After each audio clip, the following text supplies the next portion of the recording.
નમસ્કાર દર્શક મિત્રો, આજે આપણે જોઈશું કે મફત ઘરઘંટી સહાય યોજના 2024 અંતર્ગત આવી ગઈ છે. તો ગુજરાતના લોકોને મળશે મફત ઘરઘંટી. તો આપણે આ વિડીયો દ્વારા સંપૂર્ણ માહિતી જોઈશું.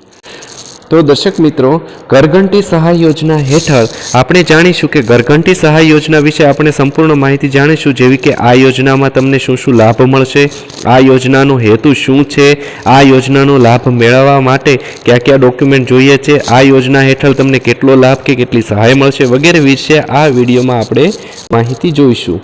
તો દર્શક મિત્રો, આ યોજના કોણે શરૂ કરી છે? તો કે ગુજરાત સરકાર દ્વારા આ યોજના શરૂ કરવામાં આવી છે.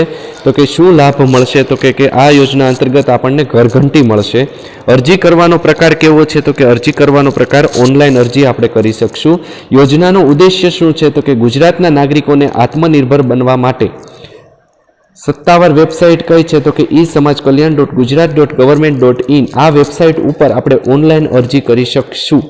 તો દર્શક મિત્રો, ઘરઘંટી સહાય યોજના 2024 અંતર્ગત પાત્રતા શું રહેશે? તો કે આ યોજનાનો લાભ મેળવવા માટે સરકારે યોગ્ય પાત્રતા નક્કી કરવામાં આવી છે. આ યોજનામાં અરજી કરવાની પાત્રતા નીચે મુજબ છે.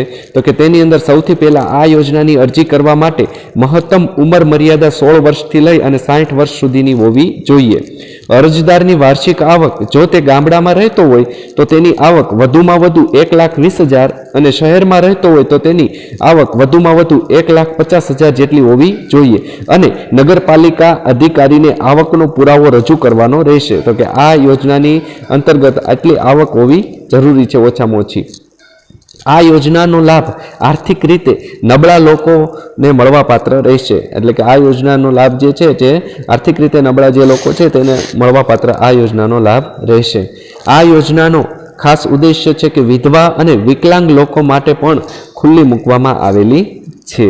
તો આ યોજના કોને મળવાપાત્ર છે તેની આપણે આ વિગતવાર ચર્ચા કરી. તો હવે ઘરઘંટી સહાય યોજના જે આવી ગઈ છે તેના માટે જરૂરી ડોક્યુમેન્ટો ક્યાં ક્યાં રહેશે? તો તેમાં સૌપ્રથમ આવે છે કોઈ પણ સરકારી ઓળખપત્ર, જેમ કે આધાર કાર્ડ છે, પાન કાર્ડ છે અથવા ચૂંટણી કાર્ડ છે.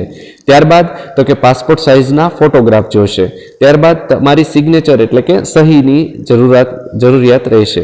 ત્યારબાદ તો કે અભ્યાસના પરિણામ પત્ર એટલે કે માર્કશીટની જરૂરિયાત રહેશે.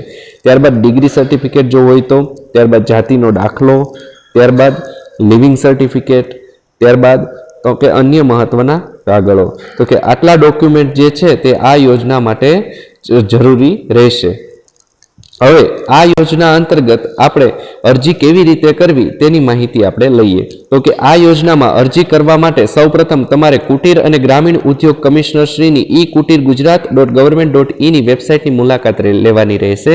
તો કે સૌથી પહેલા વેબસાઇટના હોમ પેજ ઉપર commissioner of cottage and rural ઇન્ડસ્ટ્રીઝના વિકલ્પ પર ક્લિક કરવું પડશે. તો કે તેના પર ક્લિક કરવાની સાથે જ તમને યોજનાનું નામ દેખાશે. તમારે માનવ કલ્યાણ યોજનાના વિકલ્પ પર ક્લિક કરવું પડશે. તો કે ત્યારબાદ તેના પર ક્લિક કરતા જ તમારી સામે અરજીનું ફોર્મનું પેજ ખુલી જશે. તો કે આ ખુલેલા પેજ પર તમારે માંગેલી તમામ જરૂરી માહિતી દાખલ કરવાની રહેશે. તો કે તમામ માહિતી દાખલ કર્યા પછી તમારે ત્યાં માંગેલા જરૂરી દસ્તાવેજો જે છે તે અપલોડ કરવાના રહેશે.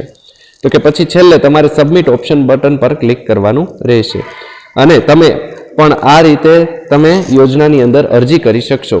તો કે આવી રીતે ઘરઘંટી સહાય યોજનાની અંદર આપણે અરજી કરી શકતા હોઈએ છીએ. તો દર્શક મિત્રો, તમને અમારો આ વિડીયો પસંદ આવે તો અમારી આ ચેનલને લાઇક, સબસ્ક્રાઇબ અને શેર કરવા વિનંતી. ધન્યવાદ, આભાર.